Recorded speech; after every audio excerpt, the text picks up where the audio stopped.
Welcome back, Stasa23 here, back again with some knife therapy, and today I am going to be reviewing the Luft Concepts Avant. This knife came in at $299, and I would think that price tag is probably because it's a small batch order. You know, this is their first folding knife venture, and if you're not, producing, Benchmade type numbers, those prices will go up. And what's so exciting about this knife, it was designed by two knife enthusiasts that are prevalent in the community, especially Jake from Bearded Gear, who is one of them, and Ryan. I don't know Ryan. I don't know if he has a channel or Instagram or anything, but I know his name is Ryan. And this is their brainchild right here. And it's an exciting one. I was fortunate enough to get up on their pre-order. The pre-order, unfortunately, has sold out, but I've heard they're doing a second run. I don't know when that'll come, but just keep an eye on Jake's channel or his Instagram or the Luft Concept website. So let's get some specs out of the way so you can have an idea of the size of this knife. You have a total length of 7.8 inches, a blade length of 3.3 inches, a handle length of 4.55 inches, and a handle thickness of 0.48 inches. So decently thin, little below the average of half inch. You have a closed width in the pocket from here to here of 1.46 inches. And you have a blade stock thickness of 0.38 inches. So not a skinny stock by any means. And this thing is pretty darn light at 2.95 ounces. So I call that a featherweight. And, depending on how you like your knives, I love that. So unfortunately, I'm not going to be able to show the testing footage like I normally do because I actually got to use this. This knife was pretty much the main carry throughout Hurricane Ida. If y'all saw that video, I used this knife a whole bunch. And of course, I wasn't going to have my camera out for that. And I also I moved the day before the hurricane, and this knife aided me in cutting a bunch of rope to tie down things. It was used to open up boxes, tear down boxes when we were done unpacking, and all the basic EDC things that I usually use my knives for unless I'm just testing. And it did outstanding. And it came to me, I wasn't the first guy to review the knife. It was like a pass around. It's actually going to another awesome YouTuber after me, Mr. Bob DeMarco of, man, why am I drawing a blank? What is Bob's? The Knife Junkie. So if you want to hear his thoughts, he'll be getting this one after me.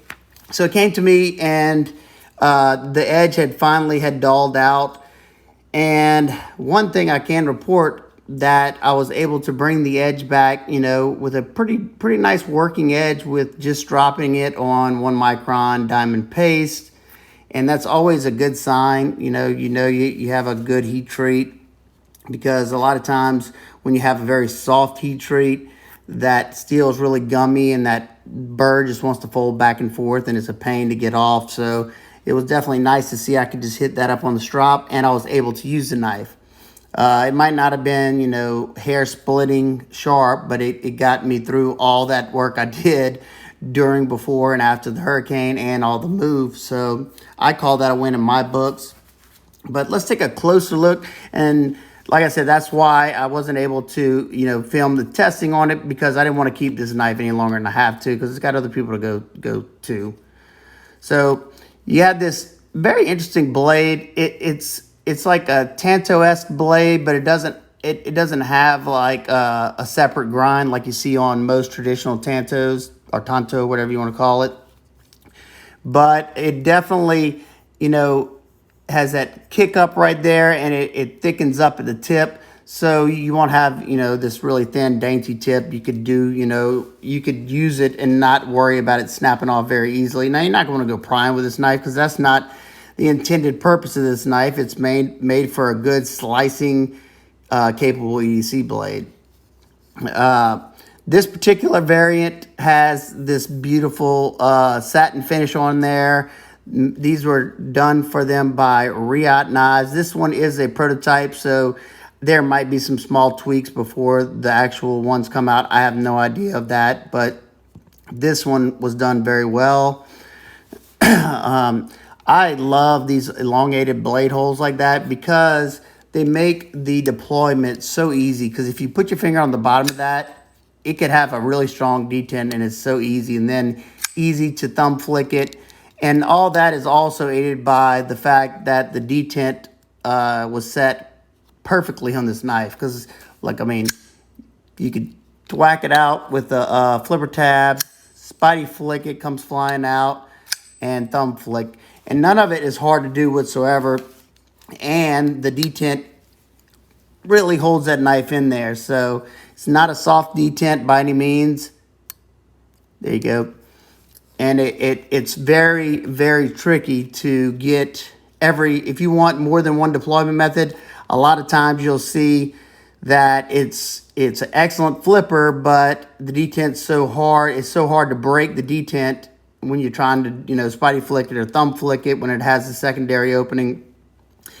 Or it is very easy to use the thumb hole, but the detent's so light that the blade just flops out. So very nicely done. Riot does an excellent job, and there would be probably who I would go to if I were to get one of my designs made. Let's see, did I talk about everything? Yep. This thing has a very nice deep hollow grind on here that comes down to 15 thousandths on the apex of that secondary bevel. Very, very nice. You can look down and it's like wafer thin. That's one thing I noticed. When mine comes in, it's going to be my designated cardboard destroyer because this thing ripped through cardboard like nobody's business. And I'm not just saying that because, Jake's in the knife community and he's a fellow YouTuber. Yeah, he's a really awesome guy, but I think he knows that, I don't really pull any punches when it comes to reviews. And, I will be talking about a few little negatives, but nothing that, shied me away from wanting to buy this knife. I can tell you that. Also, I love the fact that they have the crown spine. That's just one thing that I absolutely love. You can see how it rounds over right there. Very nicely done. The grind bevels are even. You can see that point comes into a perfect symmetrical point. I love this little kick up right here. At first, when I was just holding it in my hand, I thought that kick was, too much. And I understand, that's just part of the design. I know he said they got some design inspiration from, the Para series. The PM, I think more of the PM2, but I think it's closer to this Para 3. But that ramp right there is not, this one's not as, as high of a kick, but it works kind of in that same vein, in my hands at least.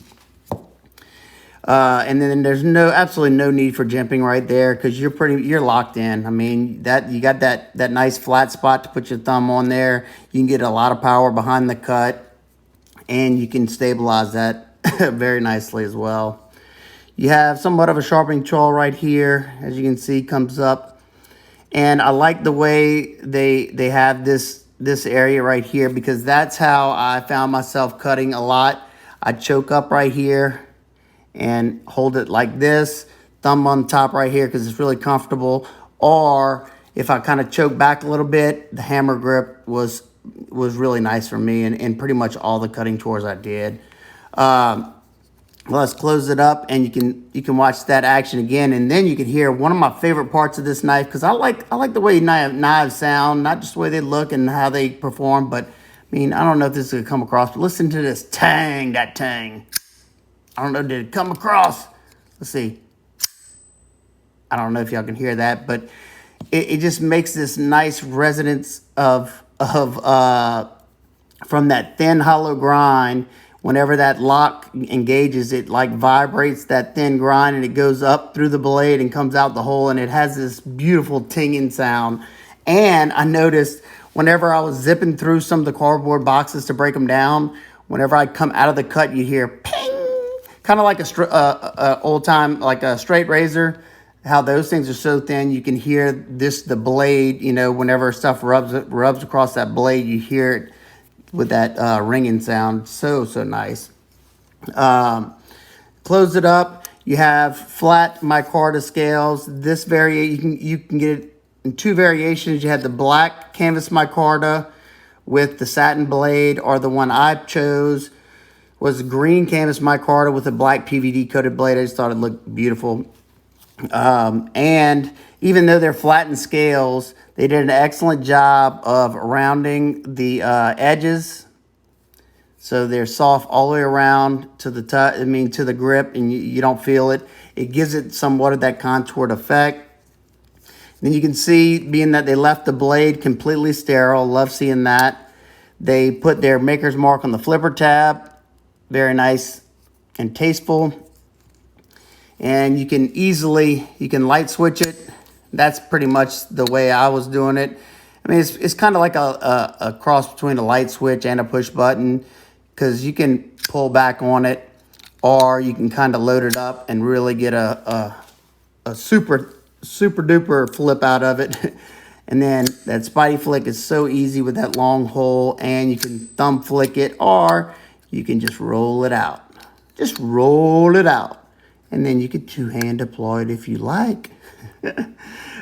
Easy access to that lock bar, because the lock sits a little proud of the show side scale, and it has a nice little chamfer. I found when I'm disengaging it, I come up here to that top. It's just easier for me to get my finger in there. The hardware, you just have just a flat flush pivot right here. You have T8 throughout the entire knife. Absolutely love that. On top of that, all the hardware is titanium. That's another huge plus. And Riot does an excellent job. You can see how crisp they don't have any sloppiness in there, and it was nice and tight. Let's see. I don't think this bit's kind of junked up, but let's see if I can show you. Even with this junked up bit, you don't have a lot of slop or play in it. And as you can see, well, let me put a little light on it. The titanium liners have been inset, and you can see they're on both sides. You also have a titanium backspacer. I like that. That gives it some rigidity. And you can still blow the knife out. You don't have to worry about coming in contact with that blade in the closed position. It sits nice and deep in the handle. You have, let me close it back up. You have a tip up, left or right hand carry, deep carry, wire pocket clip. Love the wire pocket clip. It just functions very nicely. And let's see what it looks like in the pocket. That's one thing I noticed. It rode my pocket very, very good. It hugs the side of the pants.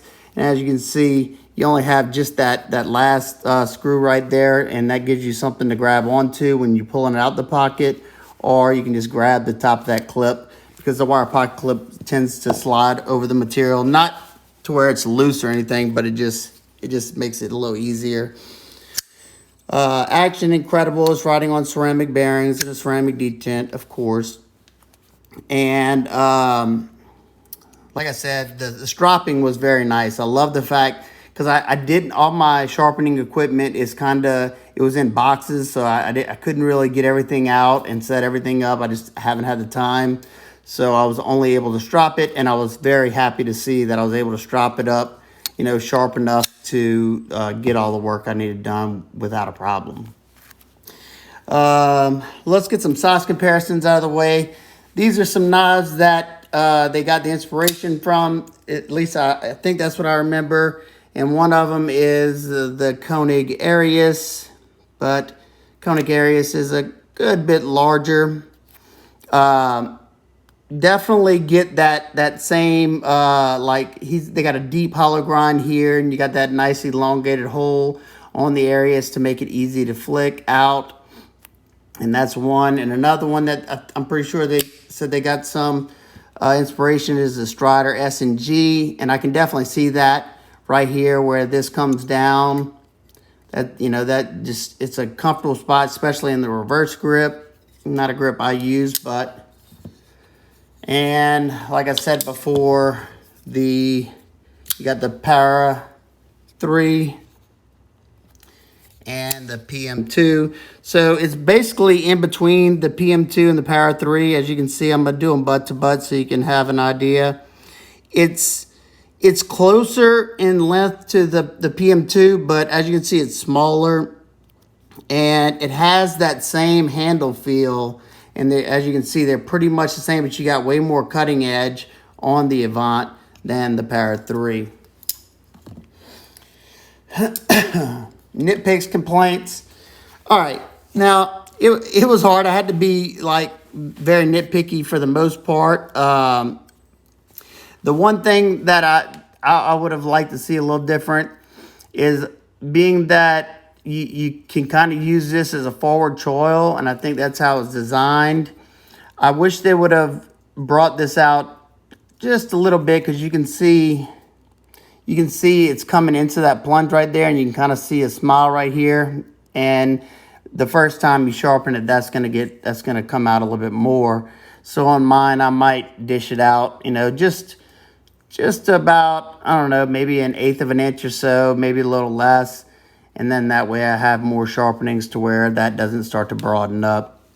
And this is, like I said, a prototype. Maybe that's gonna be changed. I don't know. Next thing, let's see, the flipper tab for me now, and I understand, and it wasn't something I used a whole lot, and being that you have multiple opening methods, it wasn't that big of a deal. But for me, it wasn't the most comfortable after a while, because of, it's not like sharp, that point, but just the style of the flipper tab. But being that the detent it's not super hard to overcome, it's not bad. I just found that it was better if I swapped up opening methods if I'm gonna fidget with it, and it is an excellent fidget knife. Also, on this particular variant, the lockup is super early. Let me show you. And I know some people like that, but I could probably give it a light spine whack, and I think that would come disengaged. Just maybe 10% right now. Something that it's not a big deal. It's a titanium liner lock, and it'll wear over time. And I don't know, if that's how they're going to come or not, but that's just something to note. And last thing, and this wasn't a big deal really, but I noticed the clip, being that it sits closer to the bottom, but being how the design is, it pretty much had to be like that. If not, you wouldn't have had a really deep carry. It would have been like way over here to put it in that middle section. But I did notice, only whenever I did a little bit of wood shaving just to see how the ergos felt, and I could feel the clip, but being that it is a wire pipe clip, it didn't hurt my hand to where I thought I had to put a glove on. So just something that I felt. But a lot of times, like I said, I came up and I was choked up on this right here, just because a lot of times whenever you have like a farther gap right here, whenever you're holding back right here, you can get stuff caught up in here if you're not paying attention. So a lot of times I do hold it up right here. So it just depends on how you use your knife and what you like and what you don't like. But me personally, this to me is a home run. It looks different than a lot of stuff I have in my collection. I love the weight, the lightweight factor of it. I love the action. I love that ting it makes. And I love how deep that hollow grind is and how well this thing slices. So overall, I definitely recommend it if it's in your price point. And like I said, in my opinion, I understand the price point because of the small batch, that they ordered. They're not a huge company where they can order 1,000 of them and make the price come down considerably, because That's how you do that kind of thing. So there you go. If you have any questions, comments, concerns, please leave them down below. Thanks, Jake, for letting me check out this knife, and I cannot wait till mine comes in. It's going to feel like an eternity till I get mine. So, all right, guys and girls, I hope everybody's having an absolute wonderful day. I will see y'all on the next one. Peace.